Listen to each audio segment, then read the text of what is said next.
Welcome to the AI Hustle Podcast, the podcast where we break down the latest in AI news, tools, and interview experts helping you hustle and do more using AI. If you've been following the podcast for a while, you'll know that over the last 6 months, I've been working on a stealth AI startup. Of the hundreds of projects I've covered, this is the one that I believe has the greatest potential. So today I'm excited to announce AIBox. AIBox is a no-code AI app building platform paired with the App Store for AI that lets you monetize your AI tools. The platform lets you build apps by linking together AI models like ChatGPT, Midjourney, and 11 Labs. Eventually, we'll integrate with software like Gmail, Trello, and Salesforce, so you can use AI to automate every function in your organization. To get notified when we launch and be one of the first to build on the platform, you can join the waitlist at aibox.ai. The link is in the show notes. We are currently raising a seed round of funding. If you're an investor that is focused on disruptive tech, I'd love to tell you more about the platform.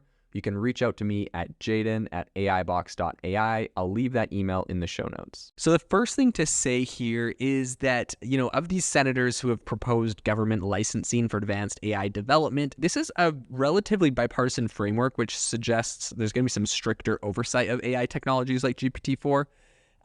There is, of course, a proposal by Senator Richard Bluthal, who's from Connecticut.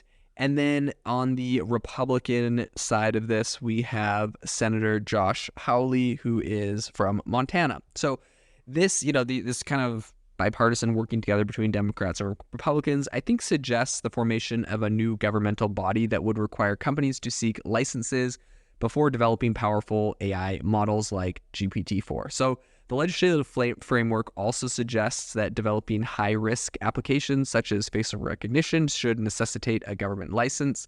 Sure, I guess I could be on board with the facial recognition thing. I personally would hate to be walking around the streets and feel like companies, stores, or people are just like, everyone is just facial recognizing me and trying to, target me for anything. I just would prefer to feel slightly more anonymous. So yeah, that I can get behind. The rest of it, I have a sneaking suspicion is going to be very, OpenAI trying to build a wall, or a moat. So let's talk about some of the stringent requirements for AI development. So the legislative framework, which was presented on Tuesday, proposed that companies would need to subject their AI models to rigorous tests for potential harm before deployment, public disclosures of any indecent or incidents post-launch, and allow third-party audits. So this move could serve as a blueprint for future laws concerning AI regulation. Companies would also be required to disclose the details of the training data used to create these models, and the proposal further allows individuals who are harmed by AI to take legal action against the responsible companies. Maybe it's just me, but I don't like almost any of that. Maybe that's just me. So I'll spare you my comments on that for the time being. But let's talk about some of the mixed reactions from industry and advocacy groups. So while the initiative has been welcomed by some, it has also been met with a lot of skepticism. Anne Lenhart, former leader of an AI ethics initiative at IBM, appreciates the lawmakers taking decisive action, but questions the feasibility of creating a body with a broad range of expertise, because you really do need a lot of different expertise to kind of oversee the whole AI, this AI technology that spans multiple sectors, right? We don't exactly have a great track record. We've decided that Kamala Harris is the AI czar or whatever, and she obviously is, there's that whole meme going around of her explaining that AI stands for artificial intelligence. It's really cringy. Obviously she's no technology background, no AI background, so it makes absolutely no sense to have her over AI, but for some reason we decided to do that. Anyways, we don't have a great track record, and I think that's what people are criticizing and concerned about. They're like, if we just get a bunch of Kamala Harrises running the whole AI thing, it's going to be a bureaucratic nightmare pretty much. So in any case, OpenAI CEO Sam Altman had suggested a similar licensing mechanism during a Senate testimony in May. So that's another kind of red flag. The CEO of the biggest AI company with the most funding of anyone else says that you should do the exact same licensing thing, and he should definitely get a license because he's the biggest AI company. So it's kind of funny because right now it's like, I don't feel like we need more barriers to entry. The barriers to entry are Exhibit A, it's impossible to get these NVIDIA chips because they're freaking expensive. Exhibit B, these NVIDIA chips are freaking expensive. And Like there's a backlog if you want them and you have the money, and if you don't have the money, well, then you don't have the money. So it's like there's already a lot of barriers to entry to develop this technology. It's really incredible technology, a lot of these different AI models that we're building. But like adding a government license on top of that, it's like, great. So now you need to know a lobbyist, a bureaucrat, you need to know a way to get through the system, or like it's just going to be a debacle. I highly doubt this is going to be like a very simple thing. Is it going to get politicized where certain political parties only want models that conform to their ideologies? Yada, yada, yada. And I know it's like bipartisan because we got a Democrat and a Republican working on it, but that's just like, I'm skeptical. And whether you're a Republican or whether you're a Democrat, I think you should be skeptical, because inevitably if, someone from the other party than your own is elected president, then they could, set the new person in charge of that department to have things that like are skewed towards them. I don't know, whatever.